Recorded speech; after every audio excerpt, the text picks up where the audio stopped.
And we are live. Welcome, Mystery and Thriller fans. I'm your on-air host and author, Sara DiVello, and I'm so excited to welcome tonight, for the very first time, Tod Goldberg, who's here to give us the inside scoop on his brand new book out today, Only Way Out. Tod, welcome to Mystery and Thriller Mavens. Tell us about this book. Well, the big thing is I can't believe I haven't been on here before. I don't know why you've excluded me all these years. Lee made me do it. Your brother Lee made me do it. I think this is the problem. I think people think they've had me on because they've had my older, not as good-looking brother on. As the better-looking younger one, it's a weight I have to carry. Yeah, the younger one always thinks they're better looking. Well, that's why I'm younger, so my skin is softer. Thanks for having me, and thanks everyone for watching today. So Only Way Out, it's my brand new book. It's my first standalone novel in, I think, 10 years. So I've spent I spent the better part of 15 years writing about the hitman rabbi, Sal Cupertine, the Rabbi David Cohen. Then I wrote a book with Brad Meltzer in 2016. So yeah, this is my first standalone novel since Brad and I wrote a book together. And it is about bad people doing bad things to worse people. The main plot point is a failed lawyer decides to heist a bunch of safe deposit boxes from his law firm, which he successfully does. This is no spoiler. He successfully steals them, and on his way to escaping off with his former child prodigy sister Penny, he crashes down a mountain ravine, decapitating him, as happens in my books, with a van full of loot. But he does it in the sight of a corrupt cop named Jack Biddle, who has big gambling debts and big problems, and who discovers the crashed van and the decapitated body and makes a series of very bad choices. More than 8 nights of very bad choices, one might say. Yes, yes. Well, I have so many questions, and I can't wait to ask them, as well as get everyone to ask their questions. But first, I just want to welcome everyone, because we are broadcasting live to 8 different destinations across Facebook and YouTube. So, hey, mystery and thriller loving friends, no matter where you're watching from, you are in the right place. This is the right time. It is Mystery Monday, because Mondays can be murder. We're going to make it a little less painful, get your week off to a killer start. If you've been here before, you know the drill. Every Monday, I give you my handpicked featured authors, and you get to ask them anything. So ask Tod about his creative process. Ask him about why Lee Goldberg has been forcing him off of the show for 5 long years. Ask him if he's ever broken his elbows. Anything that is weighing on your mind, get those questions going in the comments, and I'll get them right over to him. And I want to kick off. Hi, Renee, joining us from Facebook from Southeast Florida. Hey, Renee. Okay, Tod, so I have a lot of questions. First of all, decapitation. What's going on? Why are you obsessed with decapitation? Because I started counting the decapitations in this book, and I think I stopped at 5. And I was like, question number 1, why are you obsessed with decapitation? It's a good point. It's a good question. And there's decapitation, and there's also just sort of limbs getting hacked off of there's things. Limbs, and you don't see that. You only see one decapitation, but there are references to others. Yeah, there's a few that are mentioned, and there's a few in previous books of mine too. You know what it does is it forces me to say, okay, no one is coming back from the dead in this book. Okay. There's no fake death in any of these things. No one jumped off a building and survived. And it's also, and this is going to sound crazy, but in terms of like the crazy ways to die that are fun in a macabre sort of way, there's nothing better than a human head bouncing around the back of a van. You don't want it to happen in real life, but in sort of a black comic noir, it sets up a lot of good jokes. Okay, good. This is helpful. I'm starting to get a tiny glimpse into the mind of Tod Goldberg. Joanne is joining us from YouTube, saying hi from Las Vegas. We want our rabbi back. So let's start there. Where's the rabbi? When's he coming back? Well, I think your next chance of seeing the rabbi is probably on something where the picture moves. That would be my biggest guess. I wrote those books I wrote the first short story featuring the Rabbi David Cohen in 2008. And then it appeared in the book Las Vegas Noir in 2009. And then I realized I was going to write novels about this character, but I also realized I was not smart enough and was not enough of a Jew to know all of the things that a rabbi would need to know. I spent another 2 years essentially reading all of the Jewish holy books to know what a fake rabbi would know, and a fake rabbi would know it. So I spent, the better part of 15 years writing about that one character and about his world. Oh my God! And reading the rabbinical texts. Yeah, I read the Talmud, the Midrash, all this Jewish eschatology. Over here, you can't quite see it, but there's a bunch of books on Judaism and faith, and it's my Jewish information and my organized crime information is right on top of each other. But do you have the book Tough Jews? Because I do. How dare you? I would grab it, but you'd see me reaching over there. Fantastic book. So that's about, for those who don't know, the Tough Jews is about the history of Jewish organized crime and how Jewish organized crime and mobsters helped to mechanize and take it from a bunch of unorganized Irish thugs into first the organized Jewish mafia, and which later gave rise to the Italian mafia. Yeah. When they basically franchised out to La Cosa Nostra.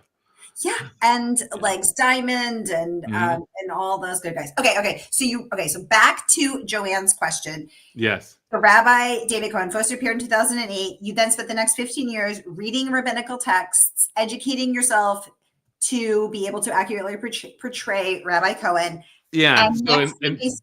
Keep going. During those 15 years, I wrote 3 novels, 1 collection of stories, worked already on a previous adaptation of the books for Amazon right before the pandemic. So you know how that goes. And now I can't tell you where the books are now. I'd have to give back the money. But there's another network that owns it, and I think that's the most likely place. I loved writing that character, but I was ready to not have to worry about the Talmud while I wrote. Well, this is good conversation as we are 14 days out from the start of Hanukkah. So excellent. Yes. And I get, he wasn't so far away, because last year I did put out a book of Hanukkah noir. I gathered up a bunch of my friends and put out 8 Very Bad Nights. So the Rabbi Joanne might be floating around somewhere in my head. Dreidel became deader. Well, what's cool about that book, and Soho Press did a beautiful job designing it, is on the bottom of every page is a dreidel, and then if you flip through the book, it's a flip book, and the dreidel spins. Oh my God, I didn't flip through it, and I love a flip book. It is so cool. I was like, oh, this is the greatest thing ever. Okay. This makes the bathroom reading all the more engaging. TMI. Renee wants to know, Todd, do you like being compared to your better looking brother? Oh, wait, she just said brother. Do I like being compared to him? He's my brother. I love my brother. You know what is great? Lee and I don't have any competition with each other.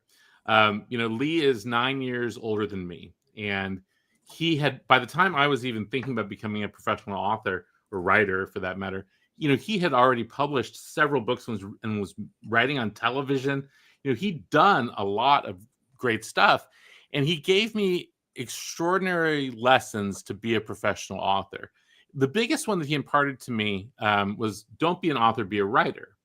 And what that means in a practical sense is learn how to do more than one thing, because there's always going to be times, and this is important for you aspiring writers out there, there's always going to be times when what you're writing isn't selling for whatever reason, and you're going to want to have the ability to earn a living doing something. And so that has taught me to be a novelist and a story writer and an essayist and a critic and a journalist and a screenwriter.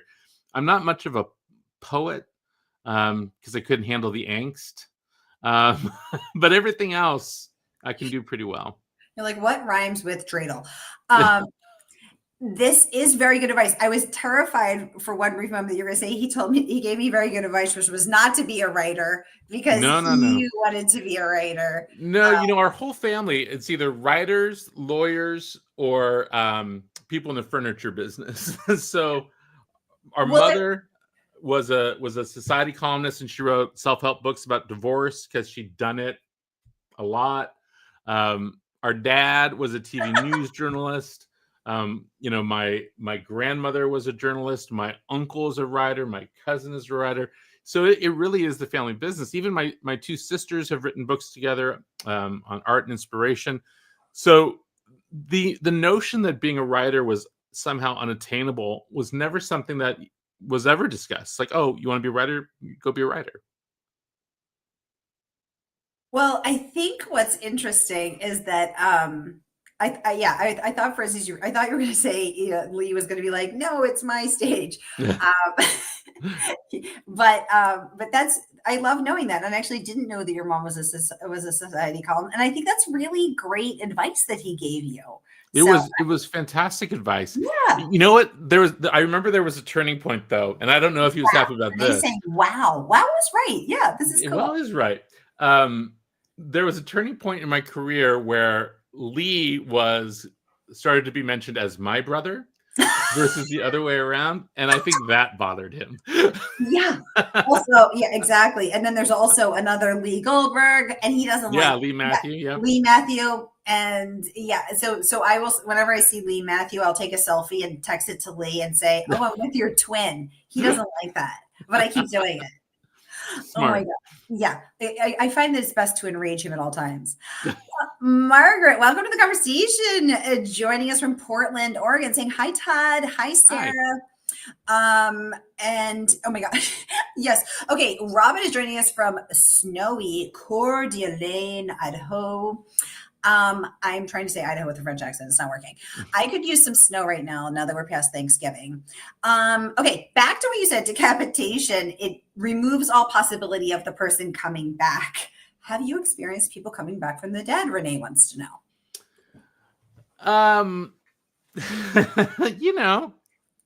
The veil is thin. We don't know. We need to know. The veil is thin. Haven't you all had some sort of supernatural experience at some point in your life? Weird things have happened. I don't know that I have experienced people coming back from the dead, but I think they might come by every now and then to let you know that it's okay wherever they are. How do they come by?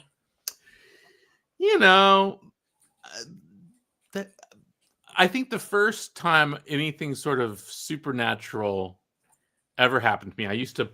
This is a weird story. I warn you. And we're all leaning in somewhere. When I was a young man, I used to play with the Ouija board a lot. And I used to be able to do it. Number one. I know. Yeah, the veil's thin. And I could do it by myself. And I was like, well, if I'm doing it by myself, then I know no one's moving it because I'm not moving it. Why would I move it? Right. And, but I would often, when I was younger, I would ask questions like, oh, does Jennifer Sedgwick think I'm cute? And I think then I might have moved it, because she never displayed any sort of amorous feelings towards my 13-year-old charms. Yeah. But then, this is a true story. I swear to God. A God I don't believe in. I swear to him. I got to the point where I was sort of making my own Ouija boards, and I was doing one at home.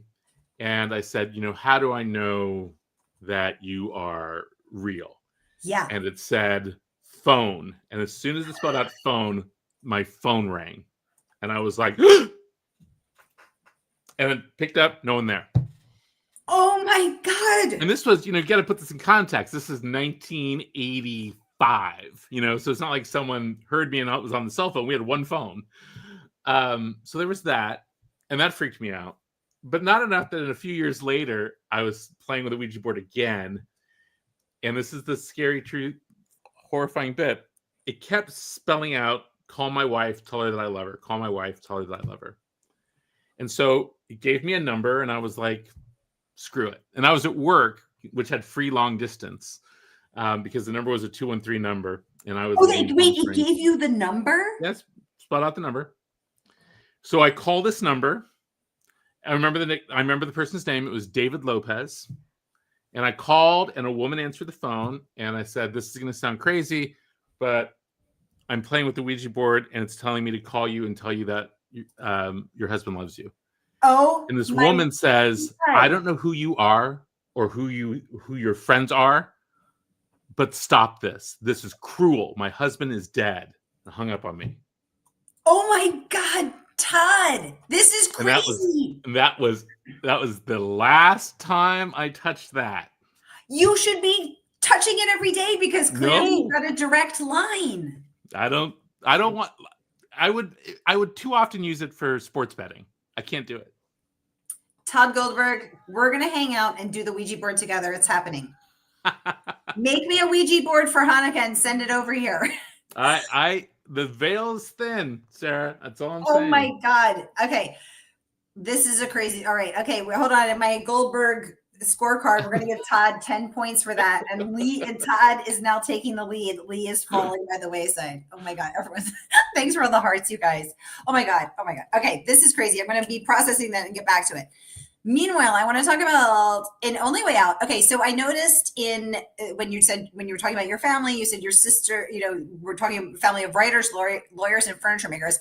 I noticed that you thanked your sister for the legal advice. Mm-hmm. Tell us about that. Were you using this to inform how to rob a law firm? Which part was she helping with? Yes.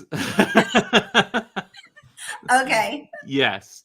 Yeah. I needed to know sort of the legal ramifications of everything that was happening, like the legal ramifications of what people are putting in safe deposit boxes, the legal ramifications for disclosing it, what's covered by attorney-client privilege, what's covered by the Crime Fraud Prevention Act that lawyers have to adhere to. Also, she's my sister, and so her other big job is make sure I don't get sued by anybody or threaten lawsuits for other people for me. So, she's often helpful in those ways as well. But she and her son, my nephew, really were important resources for some legal advice because it was her son, in fact, who told me about law firms with safe deposit boxes. I had stayed the night at my sister's house. We went to see a concert together. This is important. Take your sisters to concerts. Okay. I'm a big believer in going to concerts with your sisters because you get to see them as kids again. They start screaming, and it's very rare that you get to see your old aged sisters. Your nephew a bottle of, was it bourbon? Scotch. Yeah. Scotch. Okay. Next time is that different than bourbon? Yes. I feel yes. Okay. So you're at, I want to get to how we got. Oh yeah. So concert. I'm talking to my nephew. I'm sorry. Okay. The nephew and the sister, and you were at a concert. Yes. And so after the concert, I see my nephew at my sister's house, and he was in law school at the time. He had summer associated a couple places. And so I was asking him about, where he'd been. And he's like, "Oh yeah, this law firm, it's a really old sort of blue blood, but also, white collar and criminal thing. It's been around for like 110 years. He's like, "So it's, it's a lot of stuff." And I was like, "Well, is there anything weird about it?" Yeah, good. And he's like, "No, well, there's an entire floor of safe deposit boxes." And I was like, What? Yeah. I thought you made that up. No. Interesting. And I said, "Tell me about this." And he said, "Well, safe deposit boxes in banks, the feds can get into the private safe deposit boxes. There was a big case in LA a few years ago where the FBI raided this private safe deposit box company because the cartels were using the safe deposit boxes as essentially drops. It's a secure facility. You could drop drugs or money or guns or whatever. People come in and take it, and only one person has access to it." And so the feds had raided this one, but they raided all the safe deposit boxes because there was some presumption that if you were using this facility, you probably had some implied criminal behavior, which of course not everyone did, but that's why it went to the Supreme Court. So he told me about how these law firms have safe deposit boxes that are covered under attorney-client privilege. And I was like, "You just made me $1 million." And you're just going to buy him a bottle of scotch? Sounds like more is owed, Mr. Goldberg. Well, I mean, here's the thing, Sarah. Like, if I sell the film rights, I'll hook him up. You know what I'm saying? Put that kid to work. Oh my gosh. Okay. So then, So you have this conversation with your nephew. Mm-hmm. You learn that law firms have safe deposit boxes, which I thought you had made up. You recognize it immediately as a golden idea, and then you're like, I'm going to write a story about a corrupt cop, a corrupt lawyer who's flunked the bar 10 times, open with him 15. Sorry, 15. Open with him getting the news that he's flunked at the 15th time, and then he and his sister are going to rob the boxes. How did you get from, oh, law firms have safe deposit boxes to this? And then I want to know, like, the moment of inception, and then a daily, if we're all flies on the wall of your writing den, what are we seeing every day? You tell us about your writing process, but first tell us how you got the idea to get there. So he tells me this story, and it's almost immediate. Like, oh, well, the heist is the guy who's in charge of the safe deposit boxes. Whoever the paralegal is that's in charge of that floor, who has the key and is inventorying the boxes, well, obviously, in my world, he would steal everything. And it wouldn't even be something where he'd have to actually do some sort of elaborate heist. He has a key. So he would just take everything. And so like that almost immediately percolated into my mind, like, whoa, hey, there's something there. And then I was like, but that's not enough for a story of mine. He's got to succeed in this and then fail. Spectacularly. Fail spectacularly. How can I do that? And so within, probably, and I'm not even joking, within like 2 hours of me getting into my car, leaving my sister's house, driving from LA back to Palm Springs where I live, like it just all started to run into my mind. Like, oh, he gets away with the money and he crashes, but he crashes in front of someone who also needs money. Well, who's that guy? Oh, it's the local cop who's corrupt. And, sometimes I think when you're criminal minded like us, these connections start to sort of naturally need themselves together. I mean, a similar thing had happened to me when I was writing the gangster books, which is, the central premise of this is a hitman who hides out as a rabbi in Las Vegas, and he's laundering bodies through a cemetery. And the way I came up with that is I was parked in front of a Native American cemetery in Palm Springs, and I saw someone walk out, and I was like, I've never seen anyone walk out of there. And then I was like, I wonder who's in there. And then I had the thought, like, well, God, if I wanted to get away with murder, I'd bury someone in that cemetery.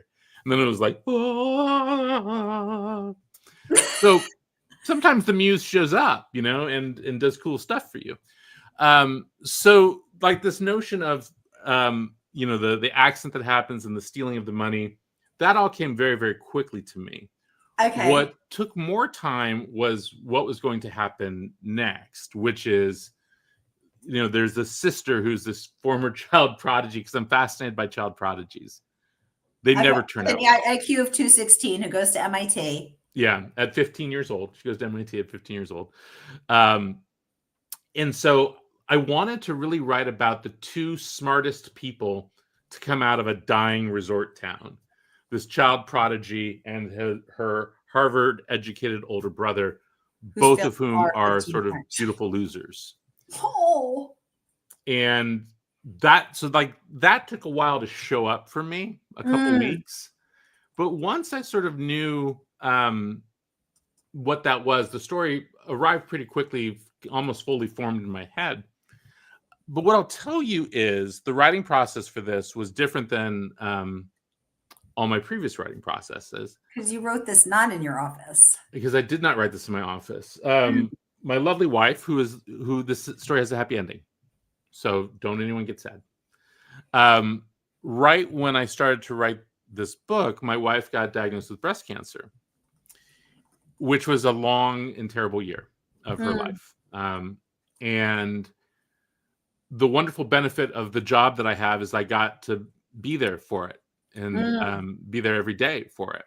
And I was taking my computer and sitting in waiting rooms in hospitals.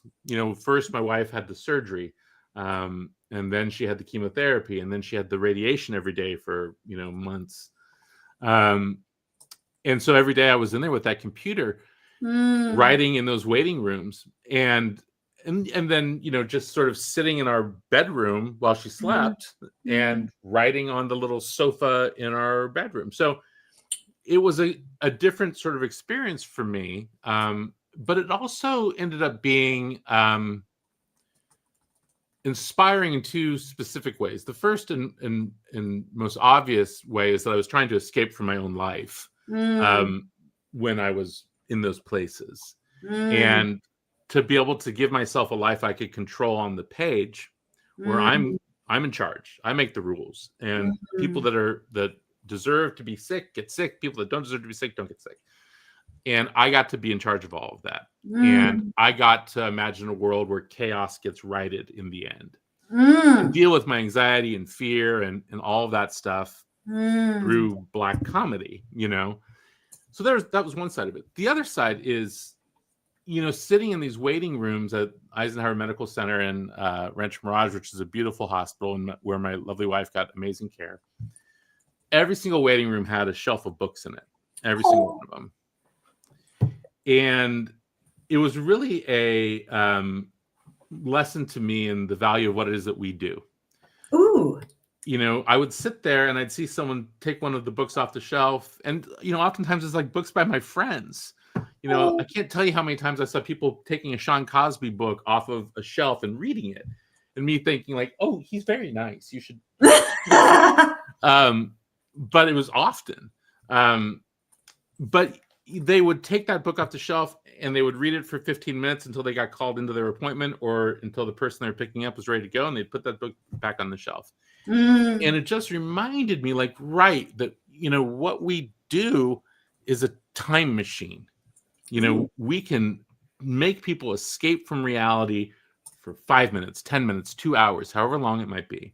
And our job as writers and artists, it's to entertain, but it's also to transport and to practice a little empathy by showing people that other people's lives lack the logic and order of yours as well. That all of us are going through it at one time.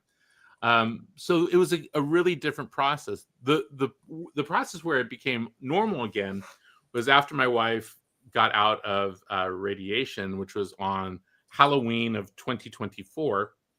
My book was due, I think, December 5th. And I think I wrote an additional 40,000 words between November 1st and December 5th. Rewrite new stuff. That? Oh, okay. Because I was unbridled, Ooh. It was like, oh, I'm ready to go. She's going to be fine. She's going to be great. I can go do this thing. Oh.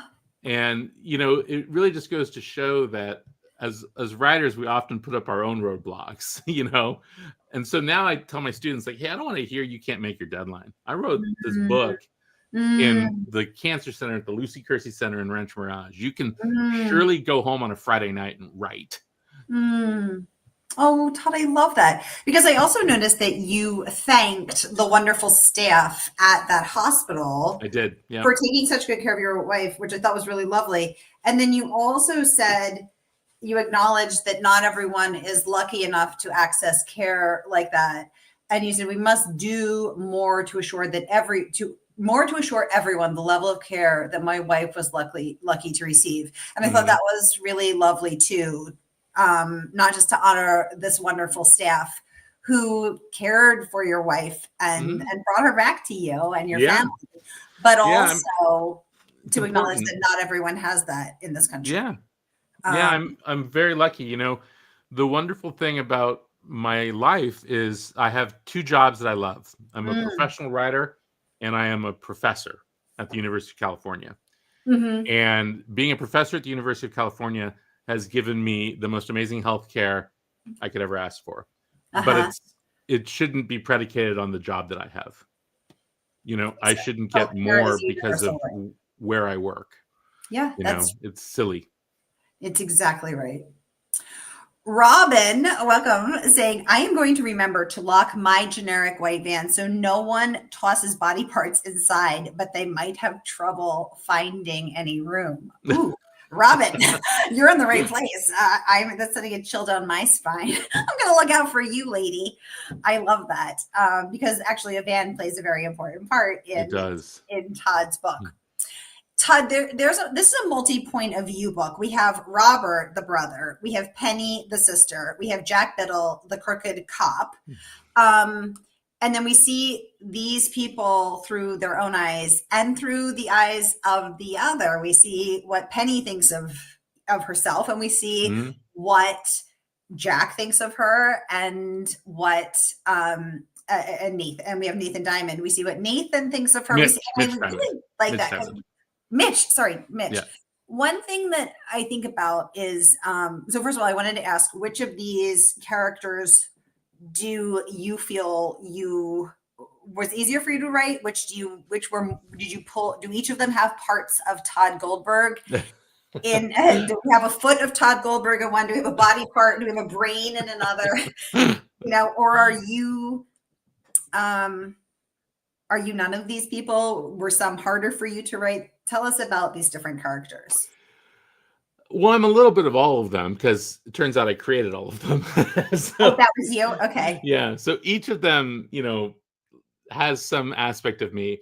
I had mentioned before my mom was the society columnist for a local newspaper. And she was a character for sure. But she was also wildly vainglorious. And, living in a small town, I lived in Palm Springs. And my mom was a society columnist in the city of Palm Springs, which at the time was sort of a dying resort town. It's been revitalized in the last 25 years or whatever. But when she was the society columnist, she was the most powerful person in the city of Palm Springs. She could make or break a restaurant or a career with a bold type line in a column. And so I got to witness like the weird small town power of a person, and also the weird small town power of her friends.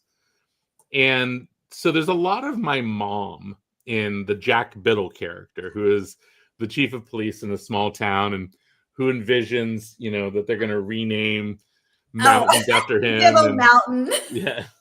City streets, and maybe he'll run for Congress, and then he'll run for president. Yeah. So there's a little bit of my mom in that, but there's a little bit of me in that too. I'm not going to lie. The genetic core of us is mitigated only by strong spouses. So, if I wasn't married to Wendy, I might be just as bad. So there's a little bit of that. And also, I love a king of a small space. Ooh. And that's really what a character like Jack Biddle is he is the master of his tiny domain. So there's a little bit of that. So writing him was an enormous amount of fun because I got to just, have him be a wild card who has terrible ideas that he thinks are great. And to have him be just a magnificent dope. And I love to write characters like that. But he was enraging too. He's also enraging. I wanted to be like, wake up, you deluded doofus. Yeah. You are he's a moron. You're the bad guy, man. Yes. He's the bad guy, but he thinks he's the good guy, which is I think sort of a hallmark of the kinds of stuff that I write. Is like my good guys often think that they're Superman, and my good guys often end up being Lex Luthor. But I love delusion in a character. So he was fun to write. For me, the hardest character to write was Penny. This genius with great expectations that she has shot herself in the foot to avoid, essentially. Because she has a more emotional core in the novel than any other character does. She's the person who's missing something profound, which is her brother. Who she thinks may have double-crossed her. And I think that ends up being sort of a larger emotional thread through the book that might end up surprising people when, as you get further along, when you see what that sadness in her has eventually resulted in. So she was the hardest for me to write. And then I can write characters like Mitch Diamond for the rest of my life, every day. A fast-talking... Because we never really learn who he is, do we? No. I want to know. I think he might be Tod Goldberg. I don't know. Well, I don't think so. I mean, We don't know because we don't know. I do describe him as looking like Chris Christopherson. So, I mean, I think that's a pretty easy comp, you know. Exactly. Here we are. We're comping. Robin wants to know which university you teach at. Is it UC Santa Cruz? No, UC Riverside. UC Riverside. Okay, perfect. Home of the Highlander. There can only be one. The Highlander. Okay, perfect. Okay, so guys, I want to remind you that the book came out today, and you can order from our favorite woman-owned independent bookstore. That is, of course, Murder by the Book, and immerse yourselves in the world of Penny, Robert, Jack Biddle, and Mitch Diamond. So whether you're watching with us in Facebook or YouTube, I'm going to pop the link up where you too can get your mitts on Only Way Out. And then I want to know which character you resonated the most with. We now know that Penny was the hardest for Tod to write. Mitch Diamond was the easiest for him to write. And Jack Biddle is based on himself and his mom, which I did not have on my bingo card tonight. Okay, I did not see that coming. So yep. I resonated the most with Penny. I don't know if that's because I'm a female reader or because she was the most emotionally vulnerable and raw and sort of available of these hardened men. But guys, we're going to continue the conversation in Mystery and Thriller Mavis, because I want to know which character everyone else resonated with after you order the book and read it, and let us know. Now, Tod, okay, so when you're not waiting in hospital waiting rooms, where is this the space? Oh, sorry, Robin had a question. She said, that is a beautiful bookshelf you have. Can you share a meaningful treasure on it? What is a meaningful treasure? And she said, I think, let's see here. Yeah, that was such a lovely question. I can. This. Ooh, it's a rock. Is a rock. And it is a rock from a cemetery in Walla Walla, Washington, where both of my grandparents and my mom are buried. Which Walla Walla was also in the book, I believe. Yes, it is. And I've never been to Walla Walla. So Walla Walla is the ancestral home of our family. It's where our family escaped to from Russia in 1919, is Walla Walla, Washington. And so you'll often see in my books and also in my brother's books that for reasons we're not quite sure, consciously or subconsciously, Walla Walla gets mentioned, I think, in every single book we've ever written. Now it's a brotherly challenge. Well, we do have a challenge that we also engaged our friend Fief Sutton with, which is the three of us were in Green Bay, Wisconsin for a conference together. And we walked by a bar that has since closed called Pour Decisions, Pour.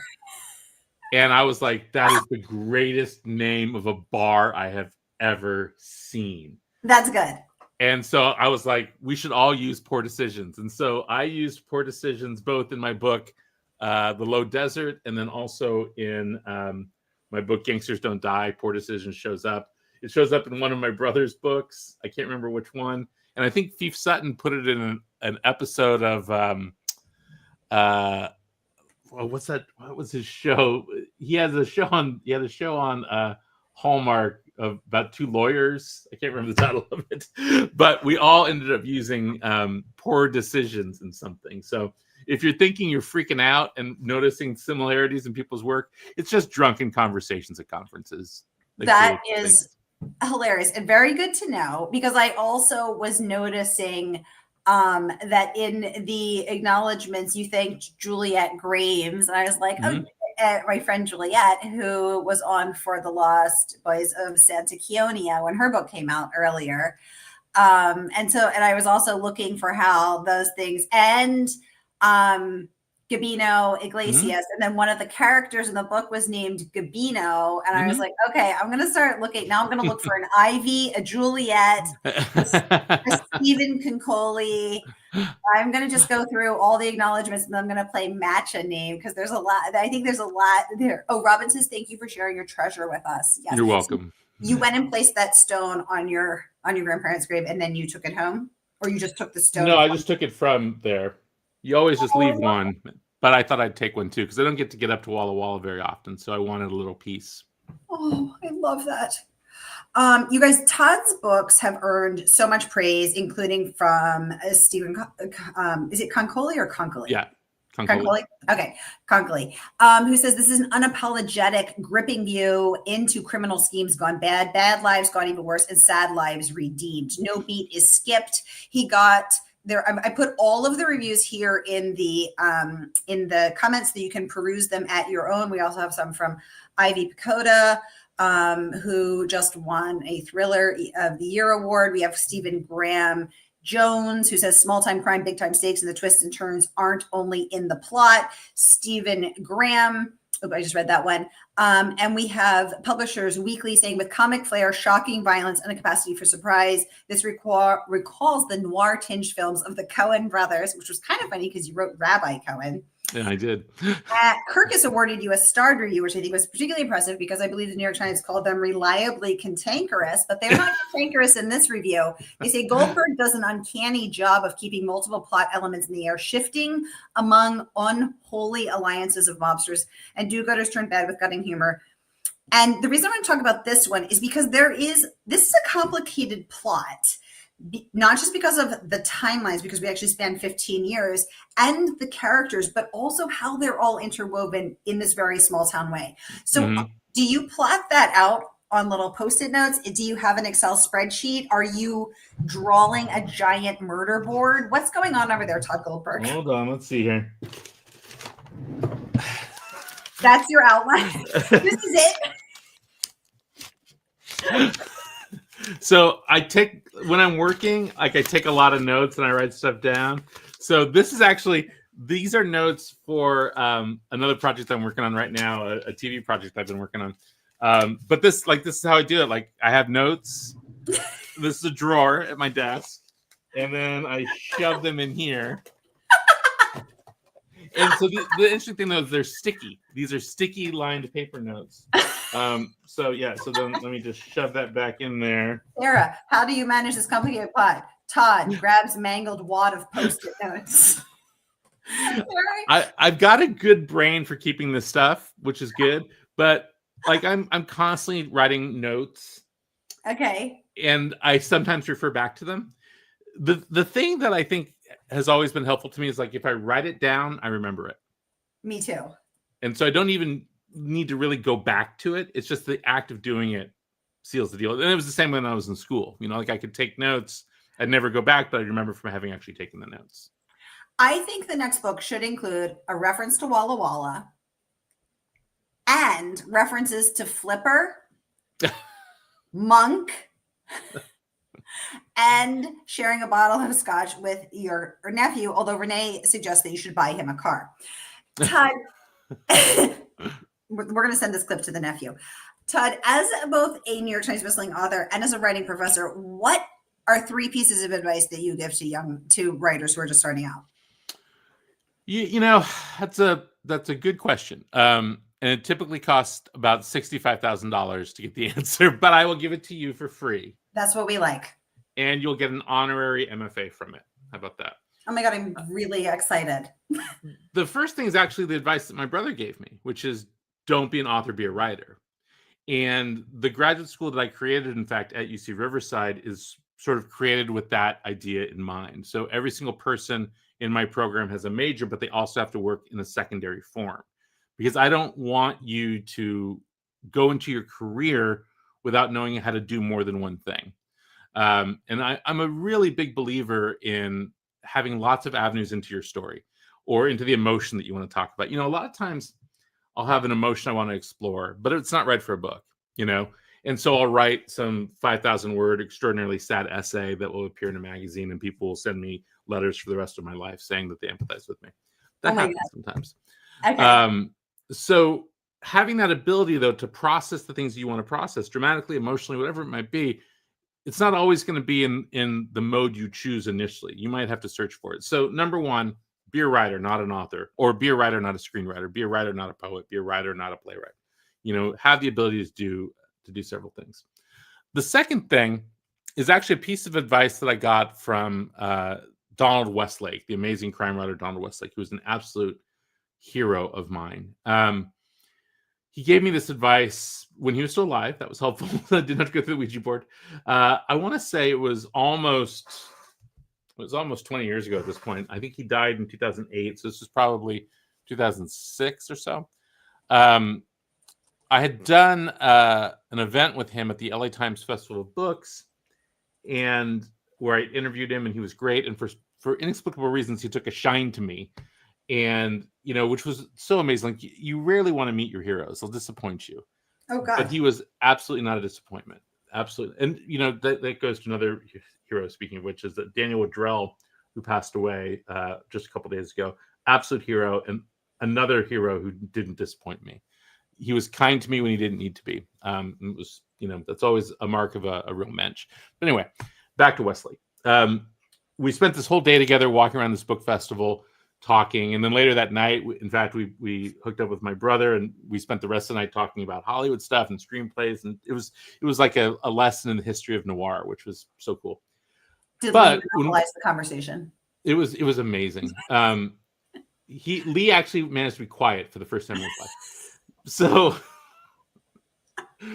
Donald Westlake and I were walking around this book festival, and I was like, I'm having a real problem in my career right now. I don't feel like I know how to end books well. I don't feel like I know how to end stories. I'd just written a book I couldn't sell, and I was really sort of in a low place creatively. And I said, how do you know when a story is over, when a scene is over? And he told me a piece of advice I've imparted to a lot of my students over the years that is simple and profound. He said, I know that I'm done when the reader could write the next page. Ooh. And I was like, oh, right. Like when you've solved all the problems, or when the next thing that you could possibly write is something that the reader could predict, it's over. Your scene's over, your dialogue's over, whatever. You can apply it on a macro level or a micro level, and it really works. And that was a life-changing, simple piece of advice that he gave me. And I try to impart that to my students on a regular basis. The last thing that I'll tell you actually is a piece of advice that I got from the wonderful author Gary Phillips. Do you know Gary Phillips, Sarah? I don't. Gary Phillips is a fantastic crime writer. He's a giant man. He's about 6'5". He used to be really big. He's lost a lot of weight, but at the time he was about 300 pounds, I'd guess. He's a big, imposing figure. And he had asked me to submit a story for one of those Akashic Books noir anthologies. It was Orange County Noir. And so I had given him a short story, and he emails me and says, hey, I want to talk to you about your story, go over some edits. And I was like, oh, okay. So we're on the phone. This is like 2008 or something like that. And he's like, okay, page 5. Do something badass on page 5. And I was like, oh, okay. He's like, yeah, okay. You're like, hold on. All right. He's like, page 9. Why don't you do something hardcore on page 9? I was like, okay. Yeah, okay. I see it. He's like, okay, moving on. Page 17. Does your character have a catchphrase? And I was like, not really a catchphrase guy, Gary. He said, okay. Well, then I do something badass again here on page 17. And I said, okay, anything else? And he's like, nope. I said, all right, just to confirm, something badass on page 5, something hardcore on page 9, and something badass on page 17. Okay. And he said, yeah. I was like, all right, cool. I'm on it. Hold on, I'm going to go through. Let me see what happens on page 5. We're gonna put this to the test. It's a good test, right? Yeah, apply it to every book. Actually, something badass does happen on page 5. Okay, let's see what happens. We're gonna put this to the test. We're gonna send a report card. I got a copy here too. Let's see. Hold on. Let's do it. Okay. Hold on. We're talking about $200,000 on page 9. 7. That is pretty hardcore. Yep. Oh, okay. Here I'll read some hardcore. Let's hear the hardcore. Jack did 2 tours in Iraq. First during Desert Storm. He'd enlisted in the army after high school, like a dumb fuck. And then he'd re-upped right after 9/11. Found himself fighting house to house in Fallujah and got to sort of liking it. So killing wasn't so hard for him. It was part of the game. Hell, he ended up getting popped by a 9-year-old with a 22, which got him sent home with a Purple Heart. Yeah, right there. Okay, so we have Gary Phillips to thank for this incredible advice. Okay, well, thank you for sharing that, Professor Goldberg. This is illuminating. $65,000 to get that normally. See, oh my God, see, and we got it here just for being part of this Mavens community here with Murder by the Book. You get it for free, which reminds me, it is time to order Todd's book from our favorite woman-owned book right now. So whether you're watching from our favorite woman-owned bookstore right now, so whether you are watching with us on Facebook or YouTube, I'm going to pop the link up again so that you can get your mitts on Only Way Out and see what you think of the badassery on page 5, the hardcore on page 9, and the badassery on page 17. Tod Goldberg, it has been a pleasure hosting you. Thank you so much for joining us. Yes, Renee, we all get MFAs. And we all get MFAs. And this one, it's Mavens in Fine Arts. You'll be getting a fundraising letter from me in the morning. Don't you worry. Tod Goldberg, thank you so much for joining us and giving us the inside scoop on Only Way Out. Congratulations on your book making its way out into the world today.